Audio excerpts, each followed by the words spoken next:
기초수급자 금융 실수 하나로 지원금 전액 환수될 수 있습니다. 오해와 진실 확인하세요. 안녕하세요.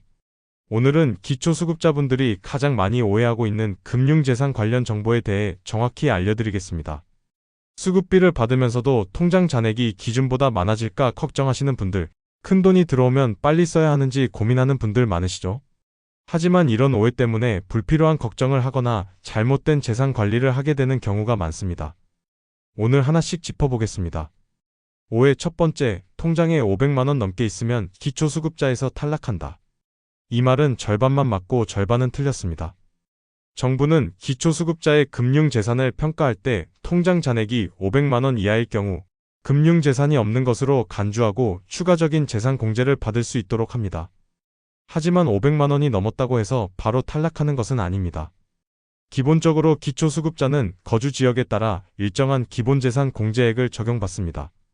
예를 들어 서울에 사는 분들은 기본재산 공제액이 9,900만 원이고 경기도는 8천만 원, 그 외 지역은 5,300만 원입니다.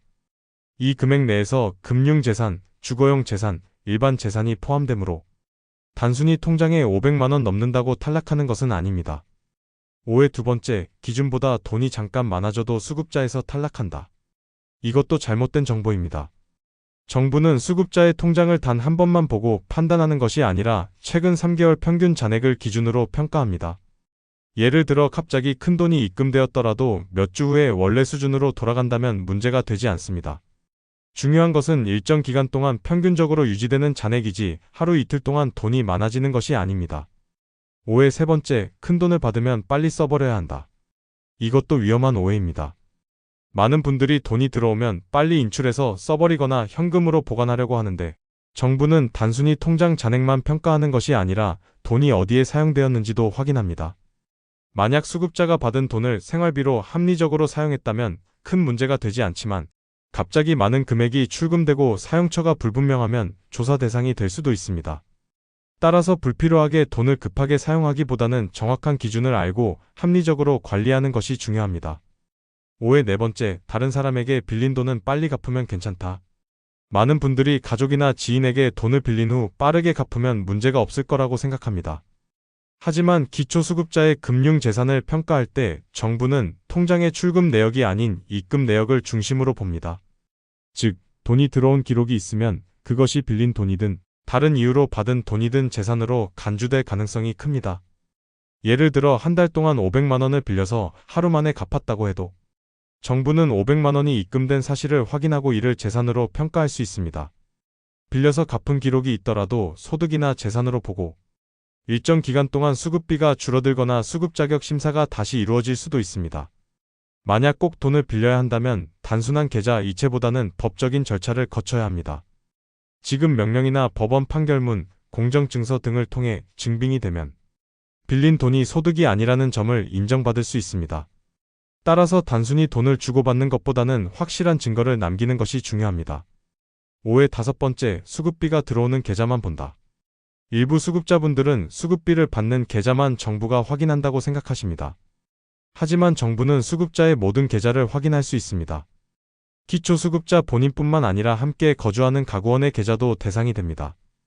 특히 일정 금액 이상 잔액이 있는 계좌는 반드시 조회 대상이 되며 이를 통해 숨겨진 재산이 있는지 확인하는 절차를 거칩니다. 예를 들어 수급비는 주로 사용하는 계좌에서 받고 다른 계좌에 별도로 돈을 모아둔다고 해도 정부가 이를 확인할 수 있습니다. 또한 배우자나 자녀 등 동일한 가구로 등록된 가족들의 계좌도 함께 조사되기 때문에 특정 계좌로 돈을 이동한다고 해서 감출 수 있는 것이 아닙니다. 따라서 수급비를 받으면서 재산을 투명하게 관리하는 것이 가장 안전한 방법입니다. 정부가 계좌를 확인하는 이유는 숨겨진 재산을 찾으려는 것이 아니라 수급자가 정당하게 지원을 받고 있는지 확인하기 위한 절차이기 때문입니다. 금융재산을 관리하는 것은 기초수급자에게 매우 중요한 부분입니다. 제대로 관리하지 않으면 예상치 못한 문제로 인해 수급비가 줄어들거나 심한 경우 수급 자격을 잃을 수도 있습니다. 따라서 금융재산을 어떻게 관리해야 하는지 중요한 팁을 알려드리겠습니다. 먼저 생활준비금과 기본 재산액을 정확히 이해하고 활용하는 것이 중요합니다. 정부는 수급자도 최소한의 금융재산을 보유할 수 있도록 일정 금액을 공제해줍니다. 생활준비금은 500만 원까지 금융재산에서 제외되며 기본 재산액은 지역에 따라 차이가 있습니다. 서울은 9,900만 원, 경기도는 8천만 원, 그 외 지역은 5,300만 원까지 기본 재산으로 인정됩니다. 이를 초과하는 금액이 있을 경우 수급 자격이나 지급 금액에 영향을 줄 수 있으므로 본인의 상황을 정확히 파악하는 것이 필요합니다.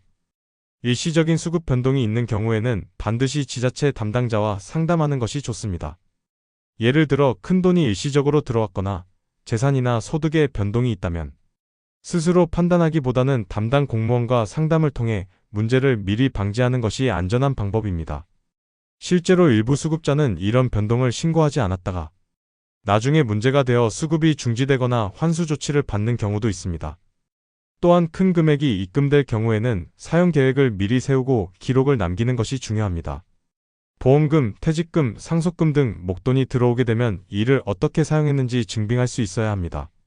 주거비, 의료비, 교육비 등 수급 자격에 영향을 주지 않는 항목으로 사용했음을 증명하면 불필요한 문제를 피할 수 있습니다.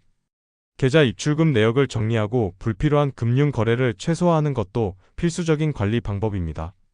정부는 수급자의 모든 계좌를 조사할 수 있으며 예상치 못한 입금이 있거나 불필요한 금융 거래가 많으면 이를 소득으로 판단할 수도 있습니다.